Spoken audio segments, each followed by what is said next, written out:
Hello everyone, and I'm just making this video to explain from beginning to end exactly how I set up my Marvel Superheroes RPG tabletop role-playing game.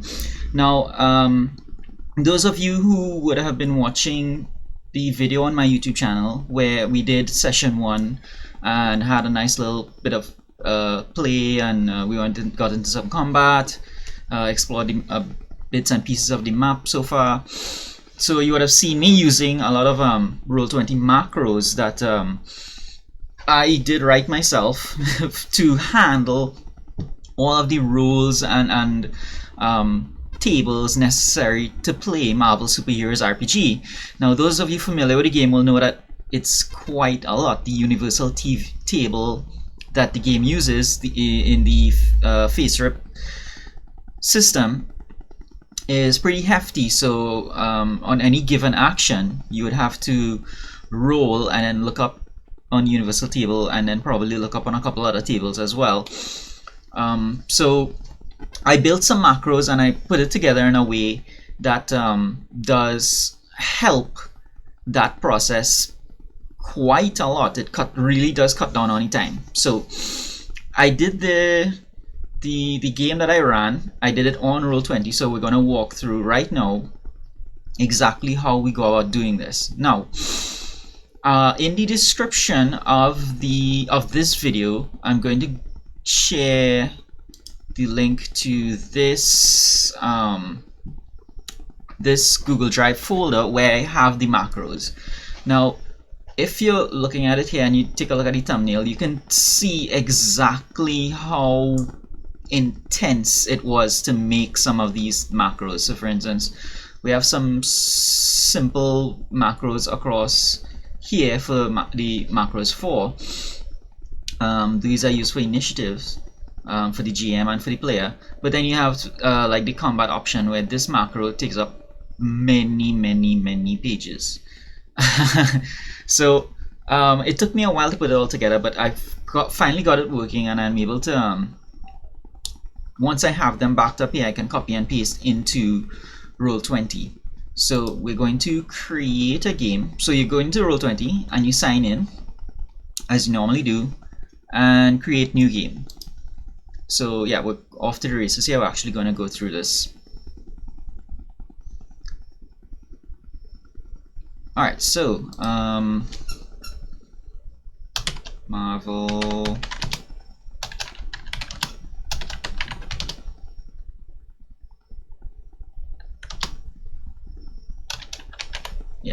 test. You put whatever tags you want to help people who are searching for the game. The character sheet that we are using, again, those of you familiar with the Marvel Superheroes RPG will probably know that there are more than one Marvel superhero RPGs. So if I run a search here for Marvel, you'd see there's Marvel Heroic Role-Playing, which is not the system that we are using. The one we are going to be using is Marvel Superheroes. So these macros work for this Marvel Superheroes.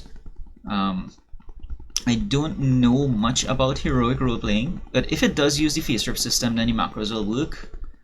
But this Marvel Superheroes, this is the system that I created the macros for. Now we're going to select the character sheet, and the players won't be using this character sheet. What the character sheet will be doing is it will serve as a place to hold their stats so that there will be a value that the macro can pull in order to make the rules for them. So we choose this sheet, Marvel Superheroes, and I think that is pretty much all the options that you need to start with. So I'm ready, create game.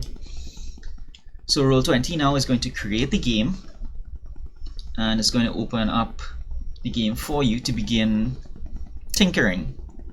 Alright, so of course you guys will be familiar with all this stuff. You can put a header picture here, game description, schedule the game, that sort of thing. but we want to get to the crunchy stuff, the macros. So launch game. We're going to go into the game now, and we're going to put in the things that will make it work. So we are in the game. We have a blank hi. I'm going to turn my camera off to save bandwidth, which I believe is here. Alright, so all your game options and stuff you will set to suit. I need to... nothing. Right.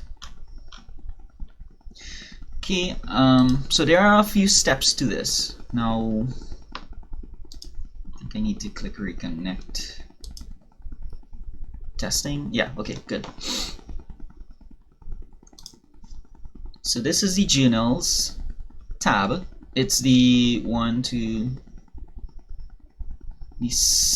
third from the left tab. And this is where you begin creating your characters. This is for assets where you can find like icons and maps and backgrounds and so on. This is your standard chat log where the rules will appear. Jukebox, and this we'll be using quite a lot. Well, not too much, but this is where some of our macros will go. There's actually only a few macros you really need to get the system going, but there are some tricks. Now, I did show you, these are the documents that hold the macros, and we're going to need that. So I have already here downloaded this folder, and I have the city map, which you guys can use. It's 4 quadrants, so it's a pretty big map, so you'll have to like make that decision whether you want to put it all on one page on Roll20 or split it up into multiple pages or what. We have handouts here for some of the tables that you need to look up when you need to decide whether there's a column shift that applies or something like that. Yeah, so I put these so that I can include them in the game as handouts. And here you have these files. Now you'll notice that these files are RTF files. I didn't put it as a standard Word document because with macros, especially complex macros like this one, you kind of have to be careful that the special characters don't get changed either by a word processor or by a browser. So for instance, if we were to create a macro here, and it had, if we created a macro and it had HTML tags in it, then by opening the macro to view it, your web browser would actually convert those symbols into HTML effects and so on. So sometimes just by the fact of opening the macro, you change the macro, and when that happens, it doesn't work anymore because of the way that Roll20's macro system works. That's why when I was creating these macros, I created them in this very simple rich text format in WordPad. I use WordPad. I wrote out the macro, copied it to Roll20, tested it. If it didn't work, did my changes here on this document, copied it again, tested it, and that took a while, but I eventually got it to work. So we're going to start plugging these in. So I think what we're going to do first is this one, macros 1, ability macros for hidden judge character. Now, what does that mean? In your journal where you create your NPCs and PCs, you're going to create a character, and this character is going to be a hidden character. It's not going to show up. The players are not going to see it.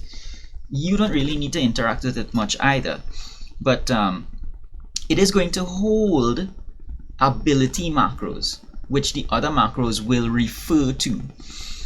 So you'll see it in action in a little bit once we get everything together. So this is important. The name of this character must be Judge with a capital G. Save changes. Right, so that's it. The character is Judge. And we don't really need to do anything specific. What I do just for convenience sake is I just put all of the fields just as some default value, typical or good or whatever. Typical,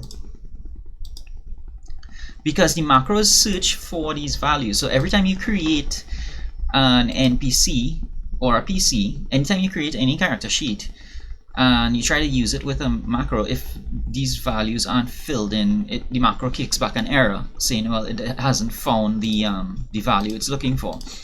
So I just fill it out.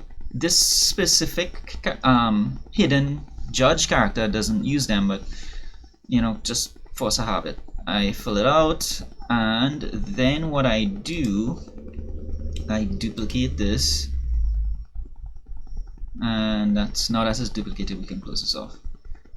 And so the Judge character, I put that, you just drag it and you put it up by itself by clicking and dragging the 3 dashes, and that's not going to be part of your characters. That's going to be hidden. It's going to be working in the background. And here, now that you have this copy of it, let me just rename it for convenience, hero. Now that you have it, you can just duplicate this, and some you use for NPCs, some you can give to your players. Right, so I'm just going to use one as an NPC to experiment with later.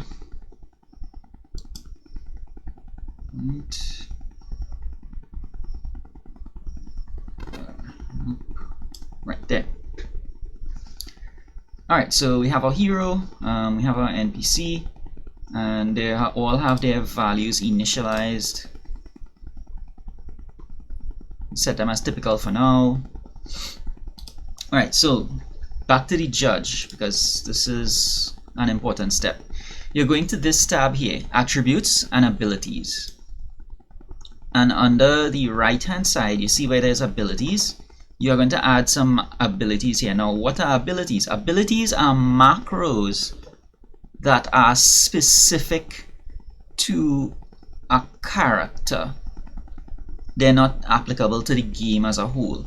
Now, why do we need to put these macros that we're going to be using on a character? It's because in order for one macro to call another macro, the best way I could come across to do that was to have a macro call an ability, because trying to get a macro to call another macro was not working. So we are going to put 4 abilities here. 1, 2, 3, 4, and then we're just going to fill them in. So this is going to be white. It will tell us white results. Let me just open this document.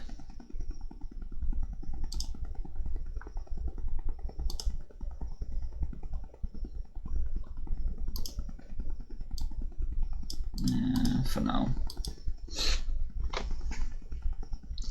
Right, and this, you'll see this document has 4 macros.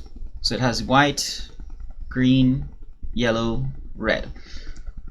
So starting from before the and sign, I'm going to select everything all up to the last bracket. Copy that, and paste it. And that's using Control V. And then you click here to save.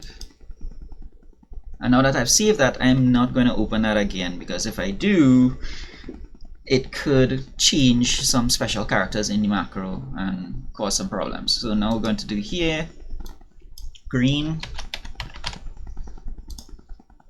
and same procedure. So green, I'm going to copy the entirety of the macro right there, copy, paste, and save.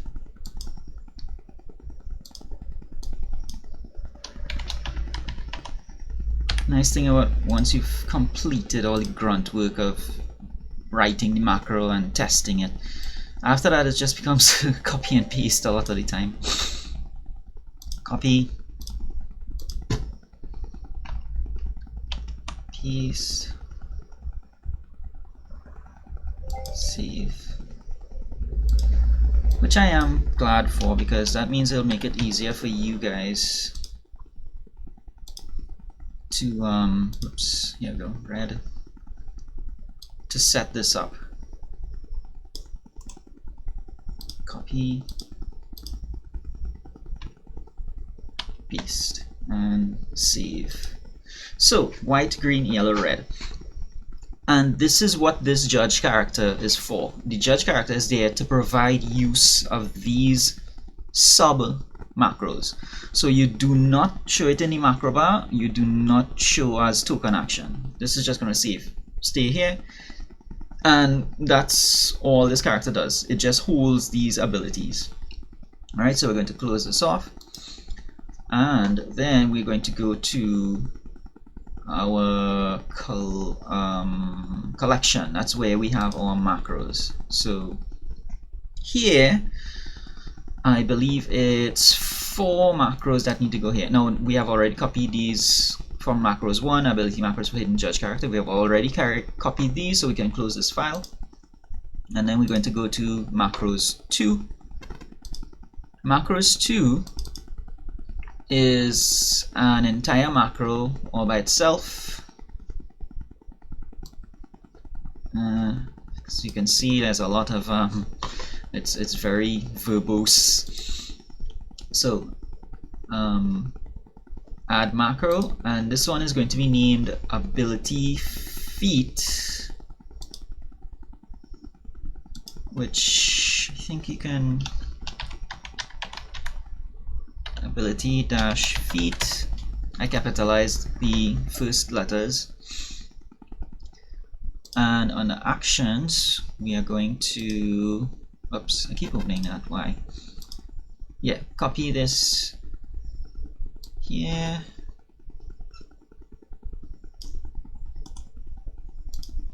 And we're going to paste it here. And we're going to show as token action.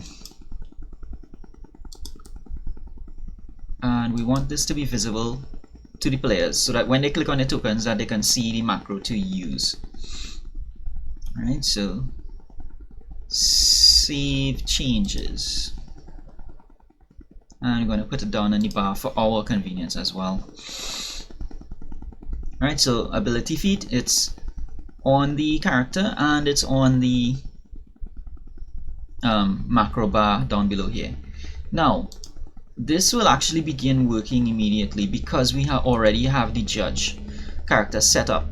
The ability feat macro does pull those abilities from the judge. So if we drag this hero character onto the map and we select it, because it's selected, you see the ability shows up here as well, and your players will see that.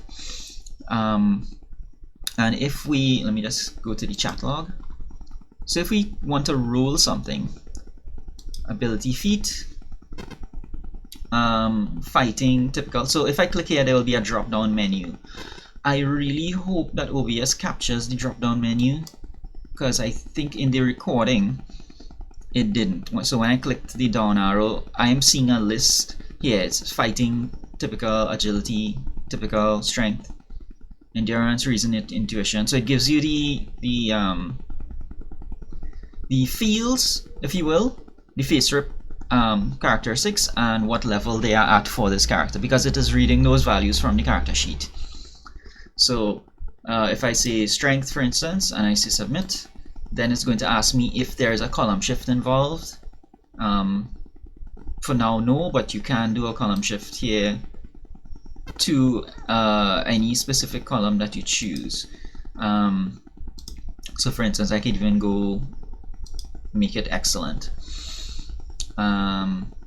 instead of the typical that it was set at, and submit.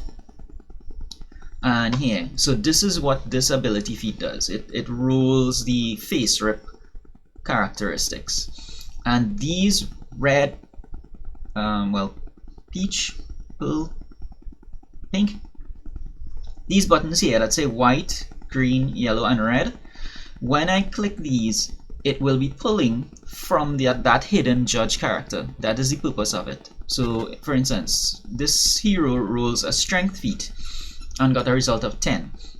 Now if I wanted to know what that is for a specific type of action, I could still click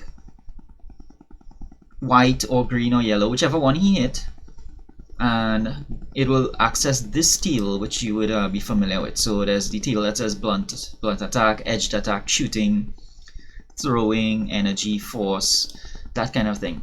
So it will tell you for that category of the combat table what a white result would be. So for if this were a force roll, a white result is a miss.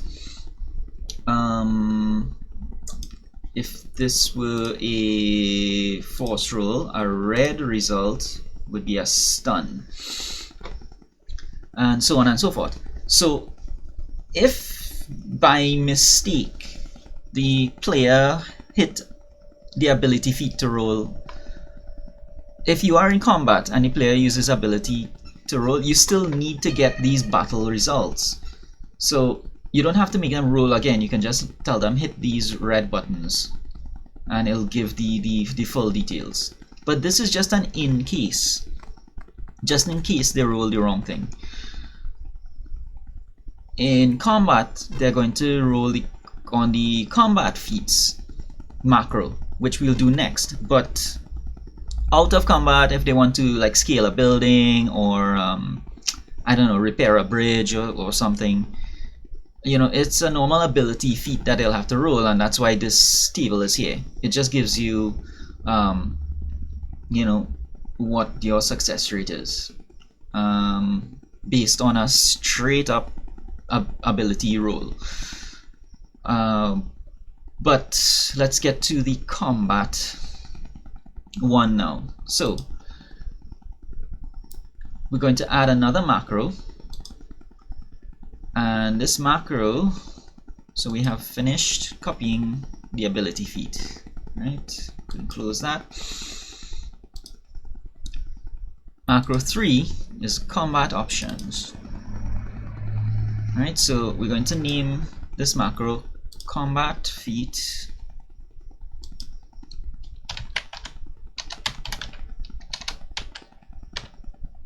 combat dash feat. I don't think the macro names can take spaces, which is why we need the dashes. So it's combat dash feat. I capitalize the C and the F, and we're going to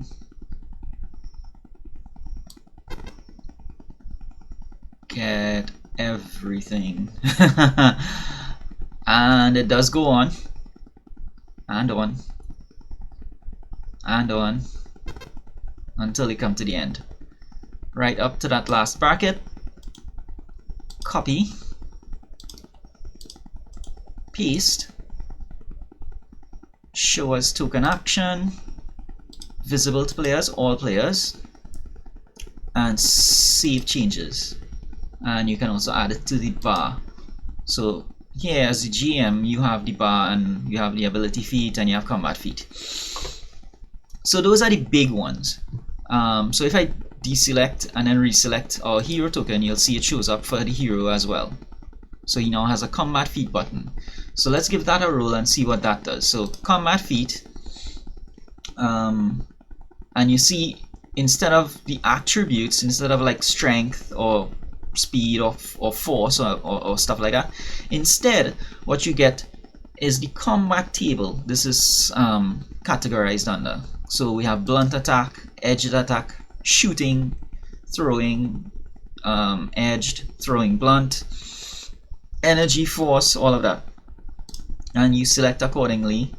Again, I hope the recording software is detecting this drop down menu. Alright, energy, you submit. It asks you if there's a column shift. If there's no shift, you leave it at shift 0. Submit. And here we go. So for an agility rule, these are what the results would be. 1 to 65 is a miss. This is for typical, by the way. 1 to 65 is a miss. 66 to 94 is a hit.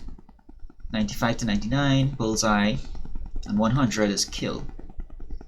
And these results, miss, hit, bullseye, these would update for whatever combat feat you are rolling. So let's try something else. Let's try blunt attack. And it would update for whatever rank you're rolling at. So amazing, submit. So fighting being rolled at amazing. Blunt attack, sorry, yeah, for blunt attack. You see we have the results change here. We have miss, hit, slam, and stun. So for combat, the combat feat button is what you want to roll, because it gives you all the information you need to figure out what happened when your PC is rolled, or when your NPC rolled. Combat feat also has everything from the table, so it will have like dodging, evading, blocking, which your NPCs might be doing regularly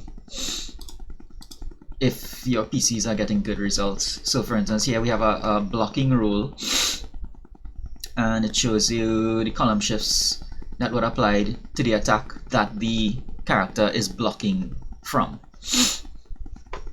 Alright, so good, we have ability feat and combat feat. And that really, those two really are the most complex ones. The other two are just initiative macros, so let's do those quickly. So we can close off this file, macros 3, close it off. Being very careful not to like hit the keyboard and accidentally put an incorrect character in there. I treat these things like really fragile. Macros 4. Alright, so these are simple. As you can see, it's pretty much just a one-line thing almost. So we need one for the player initiative. Let's copy it since I'm there already, but it goes right here. Just name it initiative. Paste the text. Show us token action. Visible to all players. Save changes. I'm not putting this one in the bar because this macro bar down here, I'm saving that for GM purposes. So if I have my NPCs here, and I need to roll for them, I'd click on them, and since they are a character, it does show up here. But normally, to keep from confusing myself, for GM rules, I use these buttons down here in the bar. You can mix and match, you know, you do you, according to where you prefer to have them. But this is how I usually do it. What will go in the bar is the macro that I'm going to create here for GM initiative.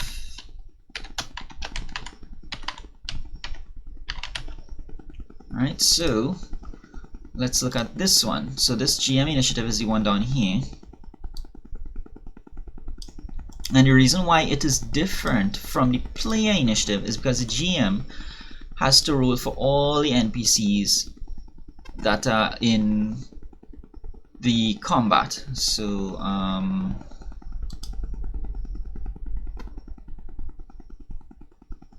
I think I will just leave it visible to all players. I believe is the way it's supposed to be, because I think I did that just to make sure that they saw the result. I didn't know if hiding this would make the result in the chat log invisible to them, so I just left it at all players. But I did not put it as a token action because they don't need to have it on their tokens. Alright, so save changes, and this GM initiative, I add that to the bar. So the reason why you would need a separate GM initiative is because the GM is rolling for multiple characters, and what this does, it allows the GM to put in how many characters he's rolling for, and it does a mathematical calculation to give you the result that you would have gotten if you had rolled individually. So for instance, I'm rolling for 5 NPCs there, and you can see it rolls 5 dice, and it keeps the highest one. It does take these values from whatever NPC that you put on. So if you have 5 goons, it will read the goons characters, the henchmen's character sheets, and pull the initiative modifier and something else as well. I think the initiative modifier, I think, is the main thing. So it helps you, save on some time instead of having to roll individually for each and every single NPC.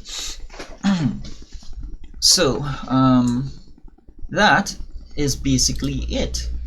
4 macros here, and the hidden judge character, which has 4 abilities, and that is the basic form of your game, and that is what is going to allow you to do all the roles that I was doing in those videos, and have complete all the information at your fingertips.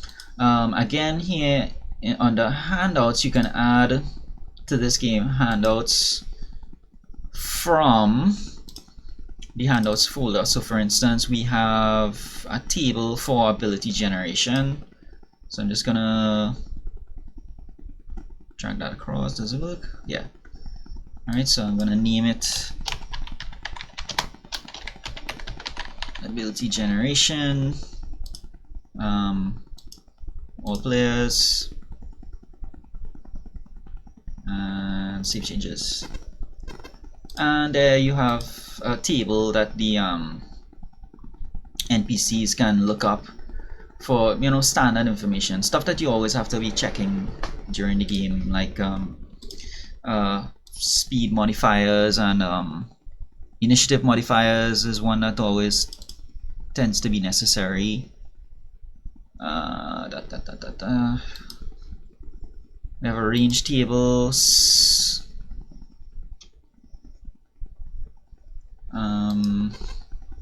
speed table for when a character decides to charge, and a lot of other little useful things. So you can use these to just make life easier in running your game and then keeping your players informed. Alright, so I'm going to close this off. This is the initiatives macros. That was macros 4. And there we have it. One last thing is that for your NPCs, you would want to go ahead and fill it out and put in all the attributes for your particular NPC.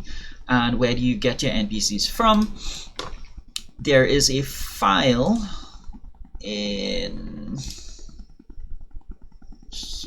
included in the Google Drive folder called Npc Resources, and it has the links to these 2 websites. First one is classicmarvelforever.com, and it has a very extensive collection of all all characters that you could possibly think of. For instance, here are some stats for Black Panther that you can plug into your character sheets.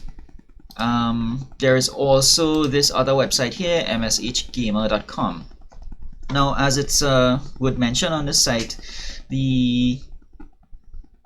so by the 1990s, TSR had lost the license for this game, so that's why all this material is just available on the website, because it's not under license anymore, as far as I know, unless I read something incredibly mistaken. Here you have some stats for Ravager 4. And you would find that they have stats for everyone and everything, and they have a couple other resources to help you as well. For instance, you have a dice app, you have book resources here, and you'd also have stuff like that on this as well, I think. So you have everything that you need, hopefully, to just go to Roll20 and begin creating your game.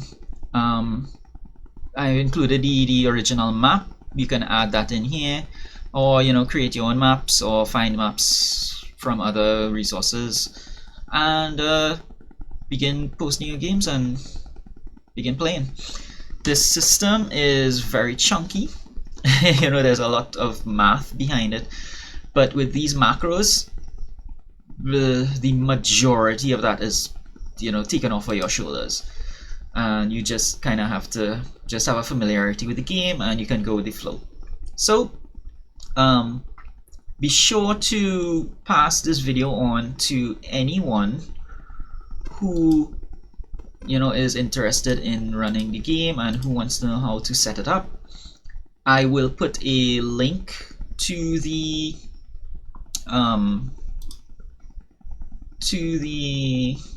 resources folder in the video description. Let's do viewer so that no one accidentally changes the same thing. You don't want to accidentally put a wrong character in the midst of all those macros. You saw how intense they were. Right. So WordPad.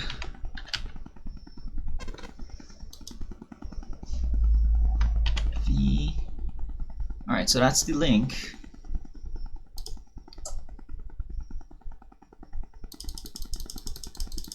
That will be the link to the